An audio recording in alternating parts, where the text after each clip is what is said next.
Hello, my fellow Extraordinary Americans. I'm Samaddar, and this is Extraordinary America. What is Extraordinary America about? You see, American identity is about freedom, the opportunity for a better life, and the pursuit of happiness. However, most Americans are not free when it comes to the financial front. Most Americans are suffering from financial slavery due to loss of jobs, stagnant wages, inflation, and debt of all kinds. Wealth and income inequality runs rampant across America, and the middle class is all but disappeared. So what is Extraordinary America about? Extraordinary America is about the abolition of financial slavery. It is about the financial freedom of the 99%. It is about the nation of immigrants and descendants of immigrants awakening and unleashing the extraordinary within themselves and setting themselves free. The path to financial freedom is through entrepreneurship and investing on the light side. It is about financial education, not only when it comes to money in the monetary systems, but also in regards to how to start a business, investing, especially when it comes to precious metals and real estate. In this podcast, I interview guests, many of whom came from humble beginnings, to see how they did it and how they attained financial freedom in their own lives and how they did business. And it is my hope that you will be inspired and you will want to awaken extraordinary within yourselves and realize the American dream. Once again, welcome to Extraordinary America.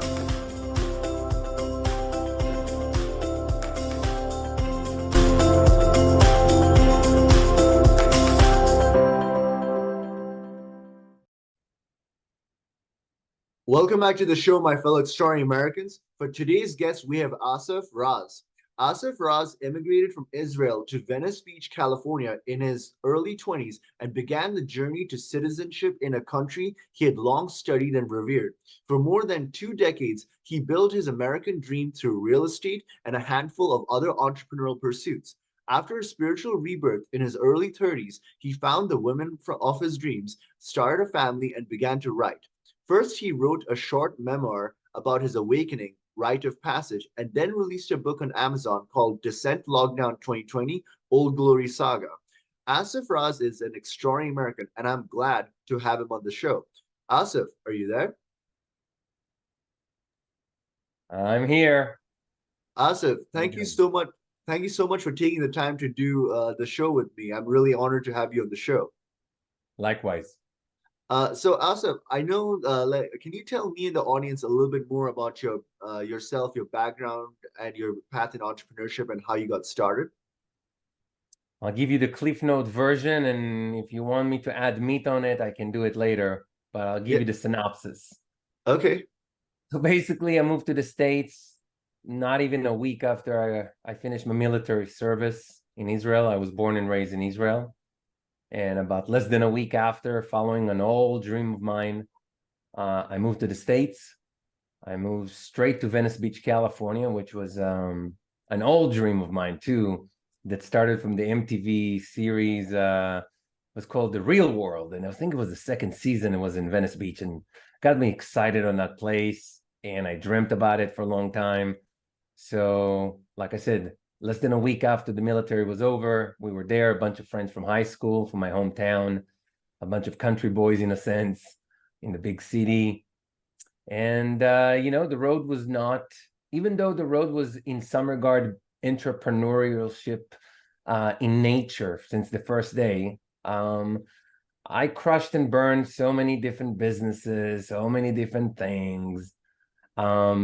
Eventually, I got myself acquainted with real estate. That was my first break. I basically lost everything in real estate, but I had a lot of knowledge. And a buddy of mine, God bless him, said, listen, you have all this knowledge, you might as well start selling real estate as opposed to just doing it yourself. And that's got me into the real estate career as a broker. I've done that for many, many years. I've done it for about 17 years, including, building my own firm eventually. And then there was a spin-off. Eventually, I got into restaurant business, not by almost like by divine design, not by liking the restaurant business at all. And I got into that too, and that was kind of crazy road. And that's led me to develop in a lot of business venues across the spectrum, including the cryptocurrency, which I love dearly, and other investment vehicles. So it was by no means a straightforward road, It was more about falling on your face 7 times a week and then rising to one time and then recording it in your journal, then doing that again and hoping for better results. But that's basically the Cliff Note version of it, like, a true immigrant journey with all the pitfalls and the success. And I'll end by saying, everybody tells about the United States that it's a land of endless opportunities, right? Nobody Yeah. tells you that you're gonna have to work hard for them. When you hear about the endless opportunities, like, oh my God, somebody's gonna give me everything on a platter, and that does not work this way. But I'm fine with that because I was always merit-based kind of person, never wanted to be given something that does not belong to me. So I just eventually had to figure it out. Hopefully I answered your question.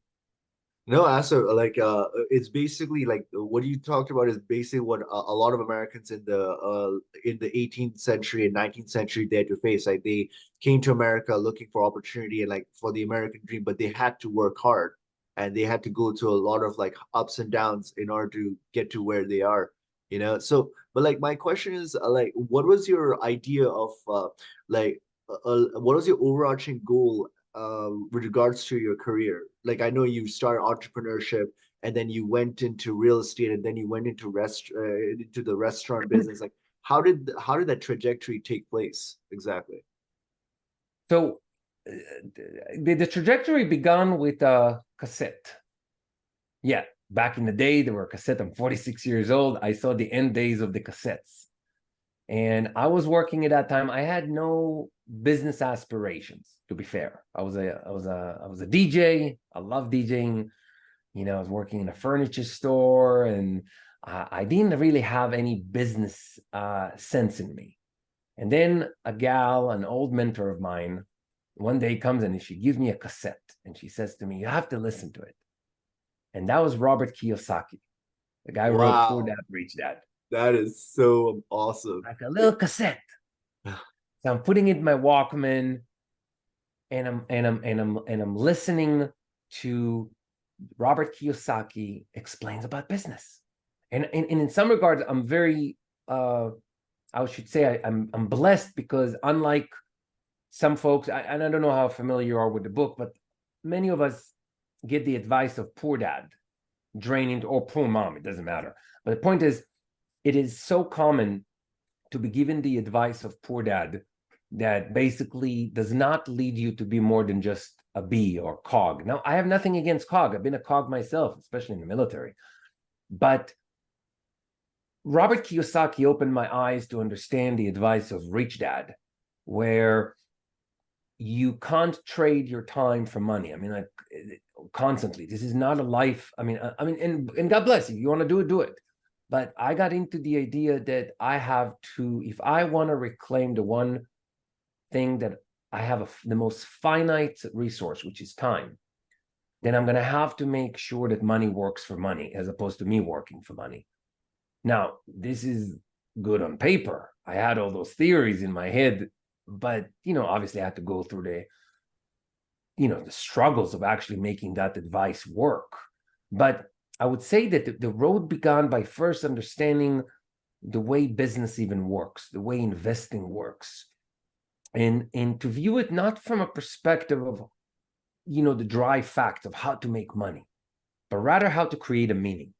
What is your why? That was one of the things that led me in the beginning of my career, was to find something that I can be passionate about and do it good, because you can make money in anything and everything. I remember I had a friend in real estate. He was back in the first meltdown of 2008. He calls me and he's like, "Asaf, listen, I'm making a buttload of money in this new thing." And he was in real estate in some, doesn't matter in what. And I asked him, "In what? What are you doing?" And he's like, "I'm installing waterless urinals. And I'm making so much money with this waterless urinals." Now, I heard his story. I bet there's a lot of money in waterless urinals, and especially at the beginning when they just came out, right? They're saving on money, they're saving on water, and all the blah, blah, blah. Point was, I couldn't install waterless urinals unless I'm passionate about them. So I knew that it has to be something that I'm ultimately passionate about. And the beautiful thing about real estate, and that's how I got my mind fixated on real estate, was that for most of us, and especially as long as we have a corporal body, the real estate around us makes so much. It's such an important thing, right? The four walls. Even right now, I'm speaking with four walls above me, around me, and a roof, and it's Yeah. somebody's property. And to get into something that is so meaningful to us as human beings, our shelter, the place of a habitat. I said to myself, if I already do something, let me do something that has a meaning, that I can say that it's a product that will be very needed, and I can help both myself and other people navigating themselves. So that was really the trajectory of Robert Kiyosaki eventually meeting what I'm passionate about. Wow, like yeah, I know like the book Rich Dad Poor Dad, it has inspired a lot of people and it got them into a business mindset. And what you're talking about regarding being passionate about like making money out of the things that you're passionate about is so relevant because you see a lot of people they have hobbies and they're things that they're passionate about. They have their career on one hand, but they're just doing that to like pay the bills. But then there's these things that they're really passionate about, but they don't know how to monetize their passion. And that's one of the key ingredients to living a happy and successful life, right? Like if you build a career around things that you're passionate about, it's not going to be work.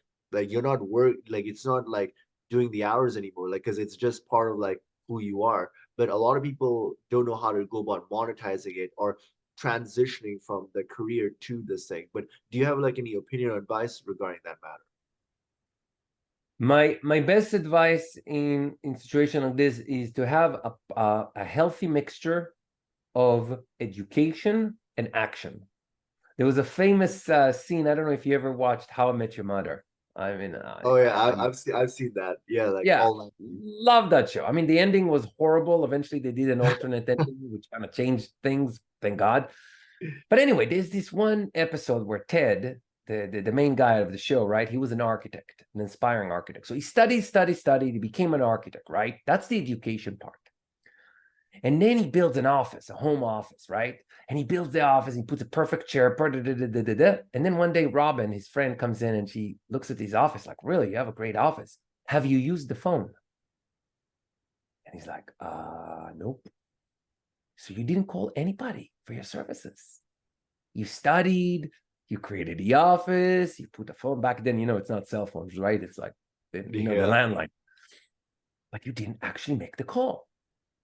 And that's the key things that is so missing. And it can be said the reverse too, but at least in the reverse, the men of action or women, doesn't matter, but the people of action lacking education, eventually they're going to figure it out. Actually, they have an advantage because they're going to bust their head again and again on the wall, but if they can remain with action, eventually they're going to somehow learn.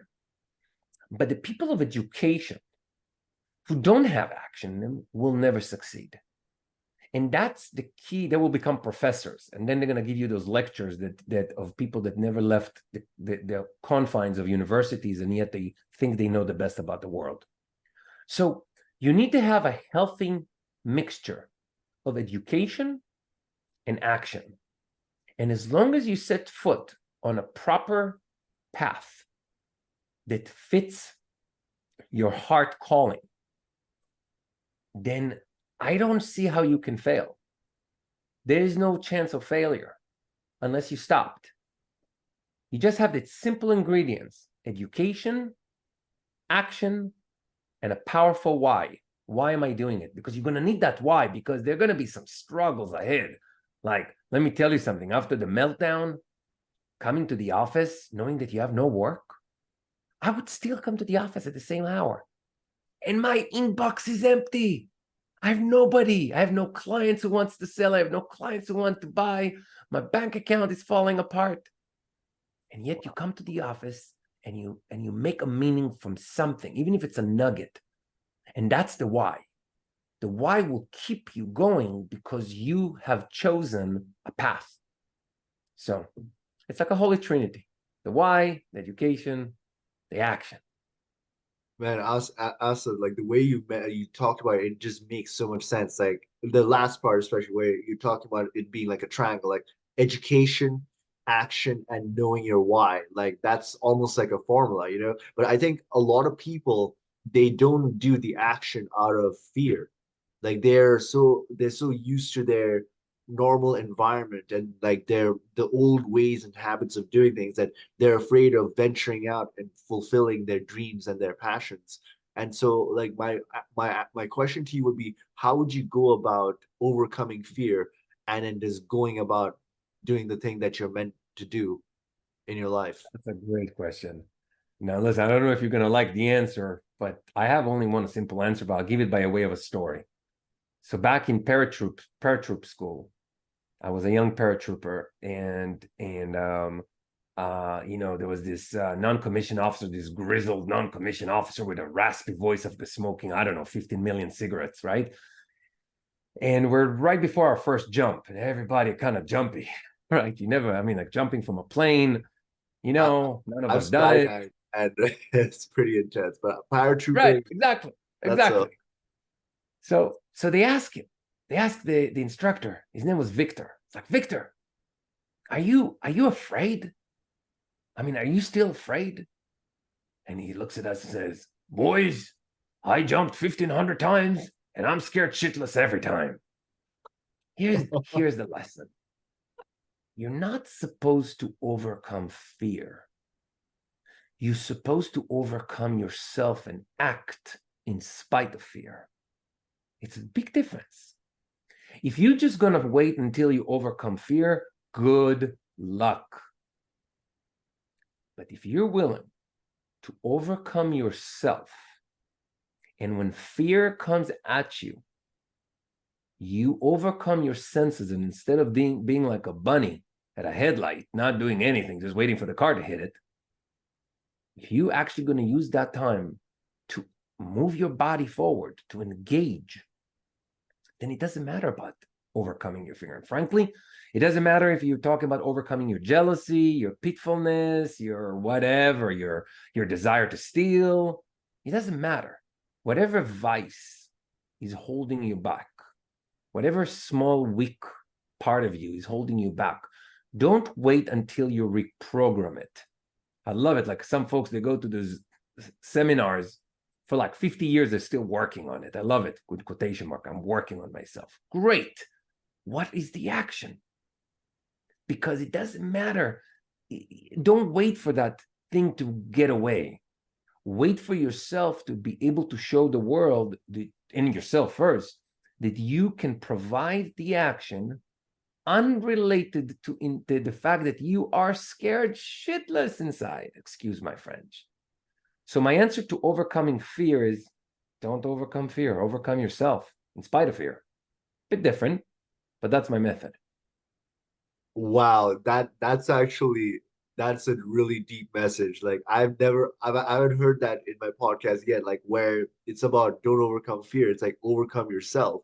And it's just it's like on so many deep levels, because that's the hardest thing for people to overcome and conquer is their own self.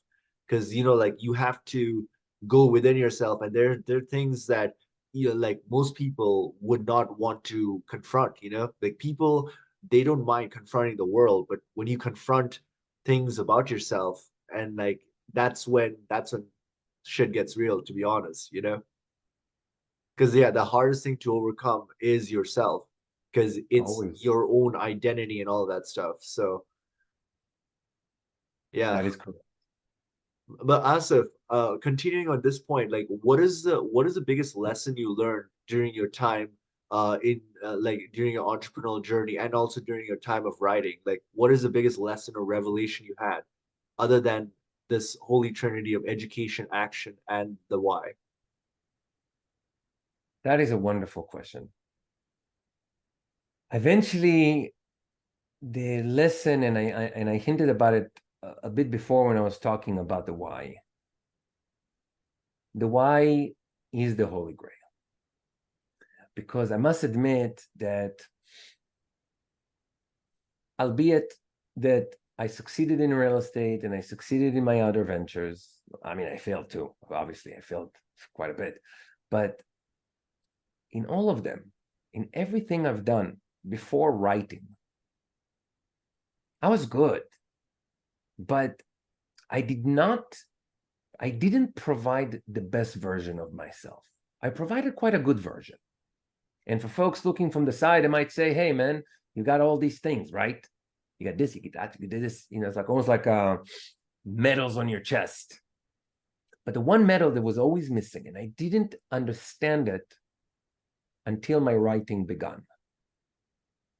The one medal that was missing was to find the most pure purpose of my life and to follow that.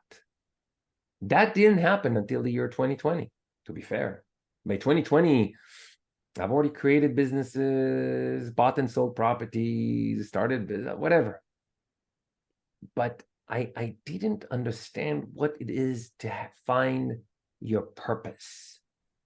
To find, or I should be more humble about it, to find the path leading to your purpose, right? As opposed to all other routes. And I did it one time in my life. Before that, I just didn't translate that into business for lack or creation, because the one time I did it before that was when I found my wife. And that's, I can make the case that all the ingredients in finding my beloved were of this exact lesson. It's just that it took me a few years to find and take the same energy and the same purposefulness of finding my wife and to translate it into what my hands and my mind are all doing. So finding your purpose in this, and finding your purpose is a scary one, because when you find your purpose, you can't shy away. It's the door that cannot be closed no more. It's the calling that you cannot turn off in your heart and in your mind, and it will drive you nuts if you won't be on the path for your purpose. I mean, in some regard, have you seen Matrix, the first one? All others are shit, but the first one. No, I've seen it. Yeah. Do you remember when the trader is meeting with Agent Anderson in Cypher? Yeah. Right. Remember when he said to him, I know this steak is fake. I know I'm not sitting in a restaurant, but I'm so tired. Connect me. There's something very calming into connecting into the mediocrity, into the lie. The lie, the warm embrace of the lie is wonderful. It makes you dim your light or maybe never turn it on. Because life out there in the sewer of the free men and the free women is hard, right? When Neo woke up from the Matrix, he woke up into a nightmare. But you have to ask yourself a question. Is being awake in a nightmare where I'm serving my highest purpose better than being in the lie, in the machine, when I am basically turned off, but the suffering is gone? I don't have to feel the suffering no more. So finding the purpose, finding your purpose, and there's a way of how you do it, right? I'm talking here in big sentences, but there's, for lack of time, but there is a formula of how to find your purpose. There is a way of how to know that you're doing it, or how you're on your path. And that is the most key ingredient that if I look back right now at my life, I might have not acted the way I did. If you send me back right now, I probably would have acted completely different, since I found my path in 2020 and I figured out that it was not about building businesses and buying homes. It was something different. But I guess I had to go through what I go in order to find it. So it's like a chicken and the egg.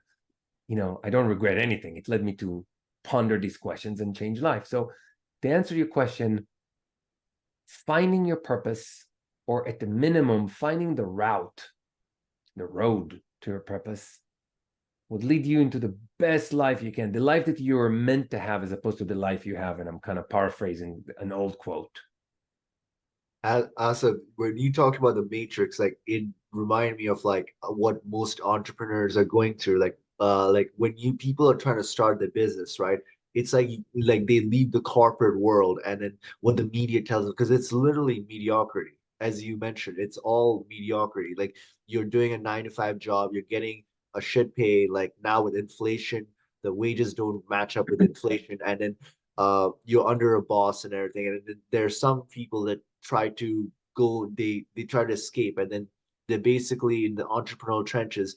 But a lot of them wouldn't make it because they're like, man, the old job, the old way of doing things was so much more simpler. But this is the one place where I wouldn't say that it was the suffering is gone. It's more of like a long-term, low-key suffering. Like if you put suffering from 1 to 10, it's like at a 3 to 4, but over an extended period of time. But entrepreneurship is like an 8 or 9. But if you make it to the other end, it becomes blissful. And so that's what came to mind. Because yeah, like entrepreneurs are kind of like the people that take the red pill and then they get out of the matrix. But it's Bingo. but in the beginning years, it's a nightmare, because you're still, there's financial risks, there's all that. But if you make it, it's super blissful at the other side because now you have nobody telling you what to do. Like you have your dignity and self-respect. You are literally free. And so, yeah, that's what came to my mind. I would amend one thing. You are free from the moment that you set yourself free. Don't be mistaken. It is not the power of your purse that makes you free. It is your decision to be free. Viktor Frankl, who wrote Man's Search for a Meaning straight out of Auschwitz, I mean, it's a book that it's a must for anyone who ever want to amount to anything in this world. And it's a tiny book. On top of that, it's easy. Viktor wrote from the horrors of Auschwitz, from the death camp, about our responsibility for our state of mind no matter what. You can be led to the gas chambers with your head up, with a smile, knowing that this is your last moments, but you will die a free man. It doesn't matter that they have the power to kill you. You have the power of how you exit this life until the last second. Don't be mistaken. Nobody should be mistaken, because sometimes when I hear, like, I just talked with a dear friend yesterday who never pursued his bliss. And I asked him, like, why aren't you, following your bliss? And he says to me, Asaf, for you, it's easy to say that because you have the ability to do that. And I said to him, you're so wrong. It has nothing to do with that. I've been on my ass, flat broke, more than I've been actually doing well. But didn't matter in what position I was, I treated myself as a free man. So I would even tell you something that in some regard, even in the restaurant that we built and other stuff, some of the craziest, funnest times where we were at near oblivion because we felt the most alive. It's almost like when I play video games, and I love video games. If I get the feeling that the computer cannot beat me, I stop the game. I just stop the game. I cannot continue. Unless I can die, unless I feel that the machine can kill me, then there's no challenge. And I have to stop the game. I need to feel that the challenge for destruction is all the way to the end. Now, don't get me wrong. I don't mean that I need to have my family at risk for the rest of my time, so I feel passion in my life. That's not what I mean, by no means. But I simply want to convey the fact that we should never wait to be free until we so-called have the ability to be free. That is not freedom. That's the reason Ayn Rand wrote, and she was quoted saying, she said, take away the people and leave me the factories, and the factories will fall apart. But take away the factories and leave me the people, and we'll build them back again.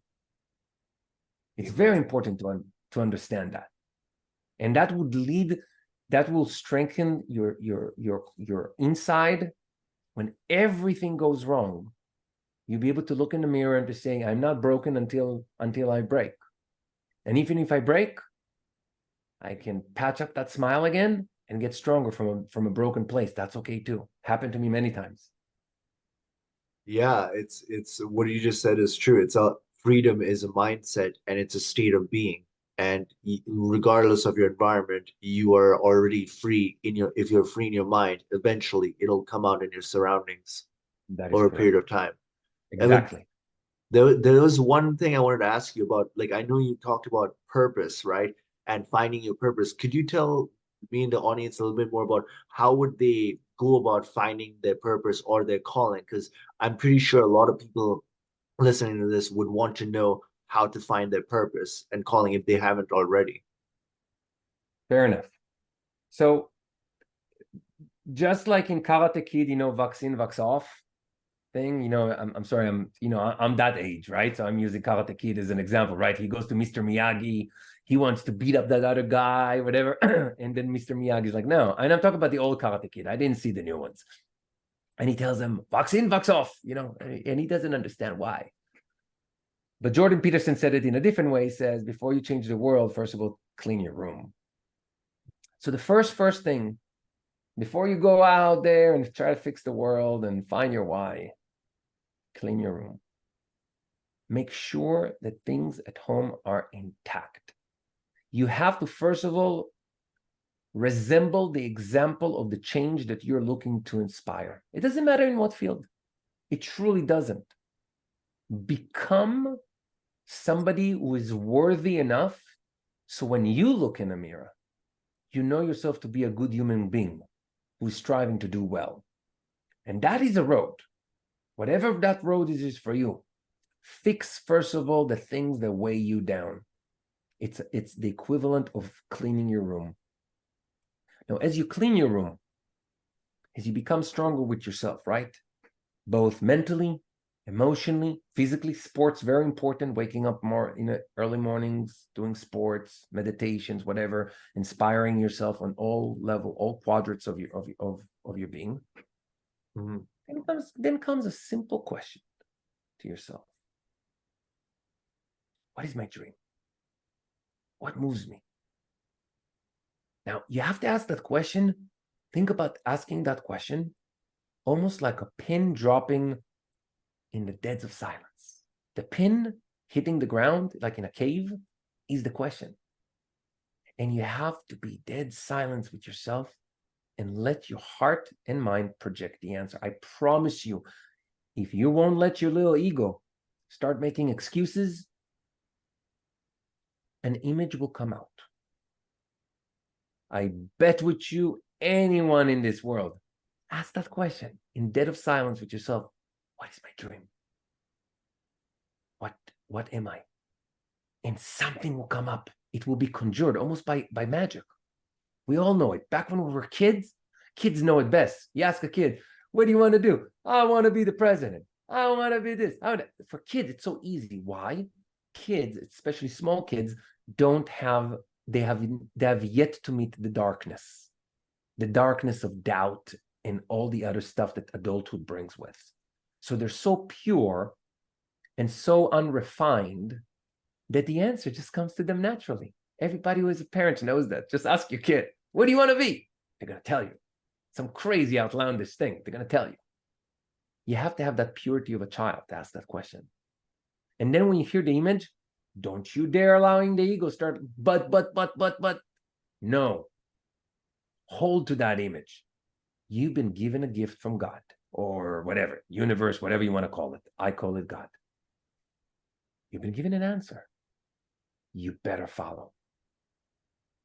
That is this formula. It's not that complicated. The reason why we don't do it is because we're scared shitless from the answer. Because after all, you could be like the Buddha, married with a child, and that voice is about to tell you that you're about to leave. I'm not advocating breaking families. I'm making an example, a painful example. And I always think about the Buddha in that regard, that he's been given the vision. And I've always pondered, how could he turn his back on his wife and little kid and leave the palace?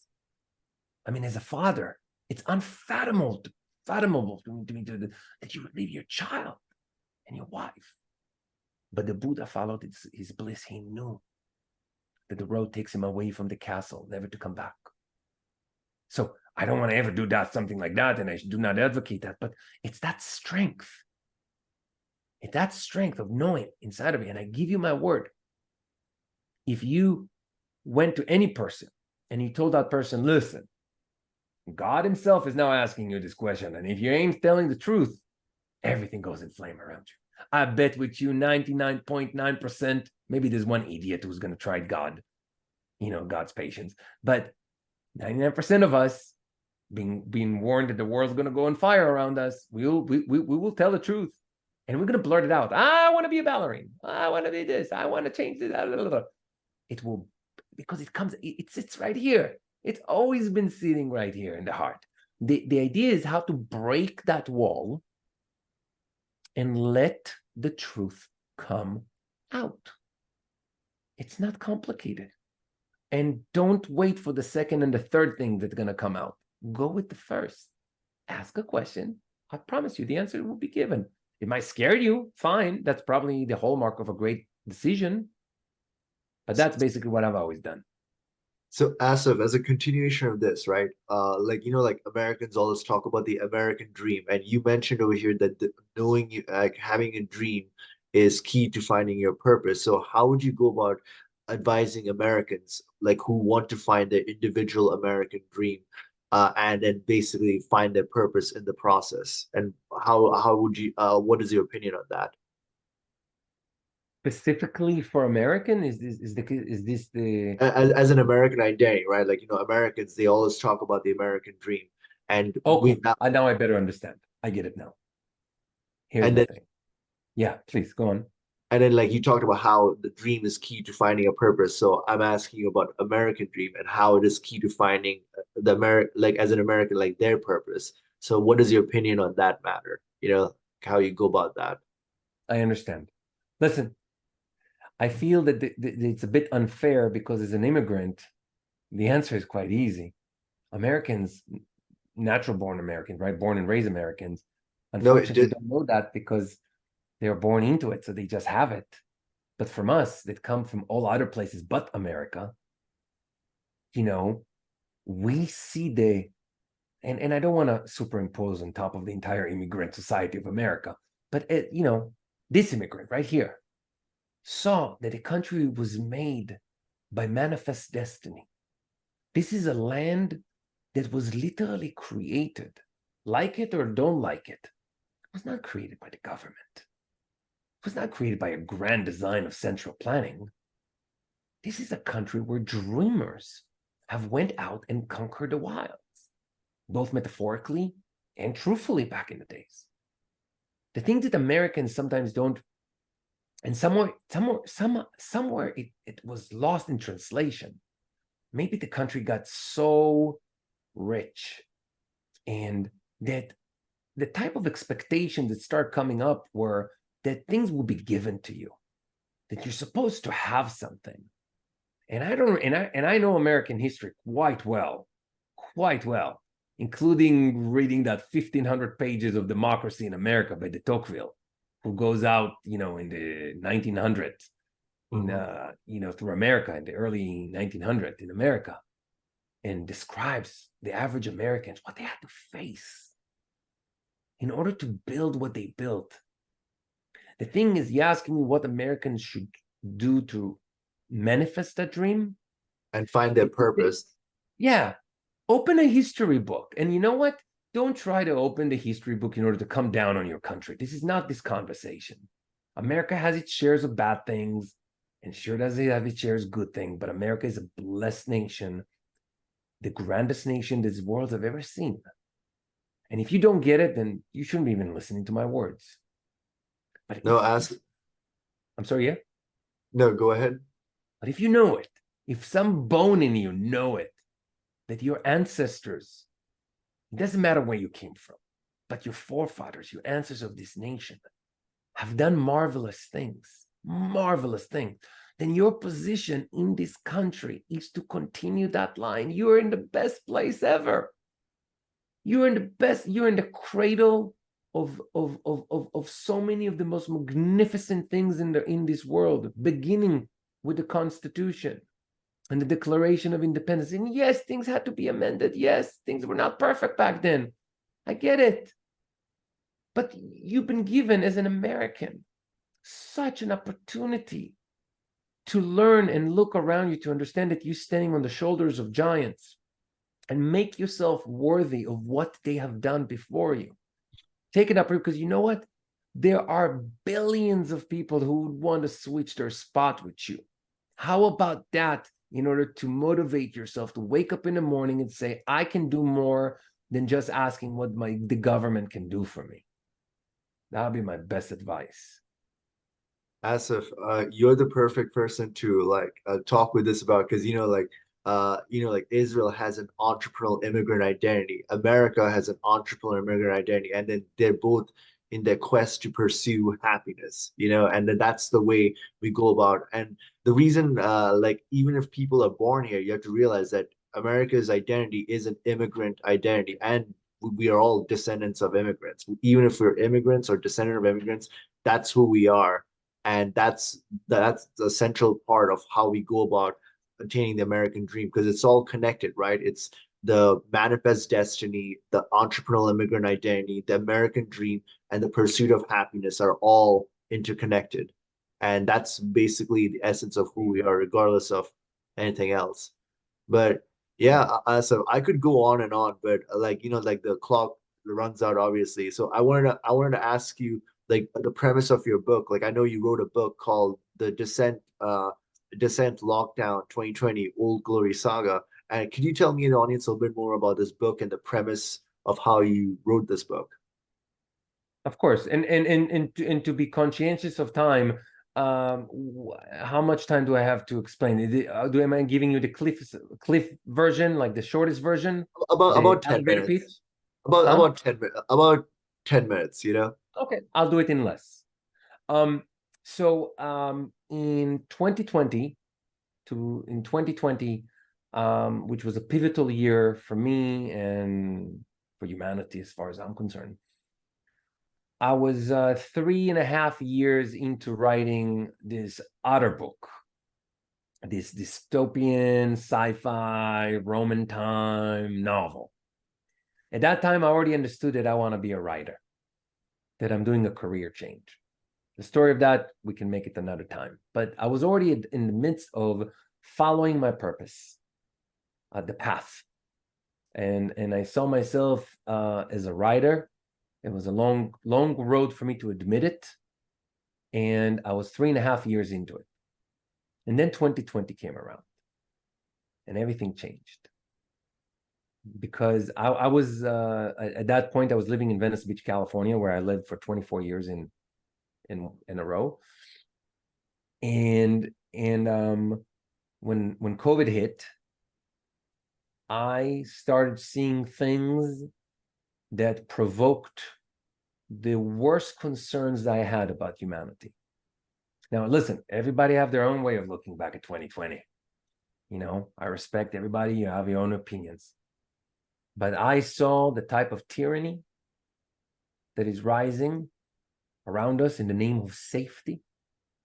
Love that one. I want to protect you by taking your rights. And I got very, very concerned. I even, at the beginning of COVID, I already fought with my partners to barricade our restaurant. And everybody thought I'm crazy. I'm like, why are you barricading? That was in March, right? Uh-huh. I said to him, I have a bad feeling about this. And I'm a big fan of the black swan theory, which is you don't need to predict the future. Just ask yourself a question. Am I ready if a future coming? And I got concerned. And my concerns became a reality during the George Floyd riots. And I will not call them peaceful protests by no means. But when the George Floyd riots washed the country, we were in a bad spot. And on May 31st was a Sunday. My neighborhood was besieged. The rioters controlled the streets. The police was ordered not to enforce the law. We discovered that later, talking with cops, and obviously you saw it.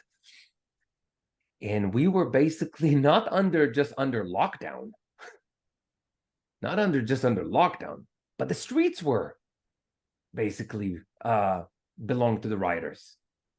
So that day I spent with my handgun, my gun out, loaded, ready to protect my family. The police were nowhere. The whole neighborhood was going on fire, shots, screams. A woman was raped right next outside of our complex. Oh man. The United States that I knew was gone that night. And I knew that night that I cannot sit still. That was the beginning. So if writing before was like sniffing my purpose, right? What is the road? And I was like, okay, a writer. That night, I realized that I'm going to use writing as a way of effectuating change. I'm going to mash the two. And sadly, I put aside my project of 3.5 years. And I basically set on a journey to create an alternate reality dystopian saga that follows the events of 2020, but not our 2020, right? There's no Biden, there's no Trump, there's different character. COVID is the dragon pandemic. This book is not about specific people. I'm not going after people. I'm going after ideas. It's a battle of ideas. And I created a manuscript. I created a saga of books, which the first of them are Lockdown 2020 is 3 books that kind of do the year 2020, and then it go on until 2025. They are an adventure. I created an alternate reality adventure of one man. It's the point of view of his one man who goes through these events. And I created purposely as an entertaining subject. So folks can actually get entertained, hopefully, while asking themselves tough questions. Like some of my friends that are definitely not in my political camp, but they read the book. They said to me, you know what, Asaf, you caused us with this one book to start thinking about what happened in 2020 and ask ourselves some tough questions. The purpose of my books, the outside purpose is to entertain, of course, but the inner is to make people ask questions, because something very awful started in 2020, and the time and the countdown is increased. A clock has been increased. Like everything is now speeding up from 2020. I can go on and on how 2020 led to 2023 and what's happening to Israel right now and everything. We don't have the time for it. But the point of my books is that we have to come back and ask ourselves about 2020. What happened that year? What have we done? Where have we been? What have we told ourselves? And my purpose is intertwined in the book, as I'm looking to both entertain and lay questions for the reader to ask. I'm not here to tell the answers as much as to provoke the reader. I mean, obviously my character has its questions, and answers. But the idea is for the readers to come up and ask themselves the same question. I can tell you that the book has saved my sanity. As I saw the country that I love so much disintegrate step by step in the last few years, in my view, right? Some people think that the country is doing great. Good for them.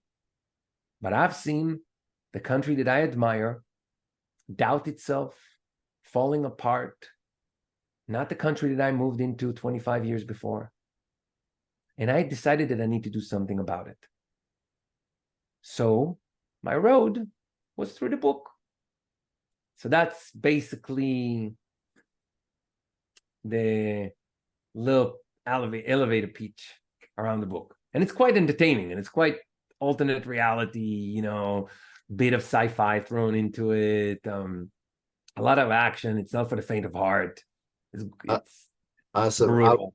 I would definitely recommend my audience to read your book, because like books that promote critical thinking is something that I would definitely recommend. And Asaf, how can our audience get to connect with you and get to know more about you, and also like your book and all of that? So it's quite easy. I mean, I do have a website for the book that all the links are there, all the social media, and the book link itself for Amazon, but it's basically TannerWashington.com. So TANNER, then Washington.com. And in all social media, the handle is the same, Tanner Alpha, ALFA. So Tanner at Tanner Alpha. So the website tannerwashington.com, or on X, True Social, Instagram, and Facebook, all the same handle, Tanner Alpha. I'm easily found, and I love discussion, whether I agree or disagree. It's not a problem. First and foremost, I'm a libertarian, and may the best idea win. No, of course, Asaf. And Asaf, I want to let you know that like this episode, I actually felt it. It's so amazing, and the way you explained everything is just great. And yeah, I'm really appreciate that you took the time to do this episode. And I would want you to definitely come back another time for another episode, because everything that you're talking about, like the way you say everything and the way you explain things, is just amazing, you know? I'm honored, and it's a two-way street. Without your questions, without your guiding it as the leader of the conversation, then the conversation won't be what it is. So I thank you as well for giving me this, both the opportunity to speak and also with the question that you lay in front of me. I appreciate that. No, I appreciate you too, Asaf. And I wanna conclude this episode by letting my fellow extraordinary Americans know that, hey, look, there's an extraordinary within each and every one of us, and it's our duty to awaken it and unleash it. Until next time, bye for now. Hey there, everyone. Thank you for watching Extraordinary America. If you like what you see, please do subscribe to our podcast and share it with others. Remember that the best investment that you can make in your lifetime is in your own financial education, for it is knowledge that truly sets you free. Also, remember that your purchasing power is being diluted through inflation, and then the practical thing to do is to protect the loss of your purchasing power by investing in precious metals or the right cryptocurrencies. Also, never forget that you are an extraordinary American. We'll see you in the next episode. Bye for now.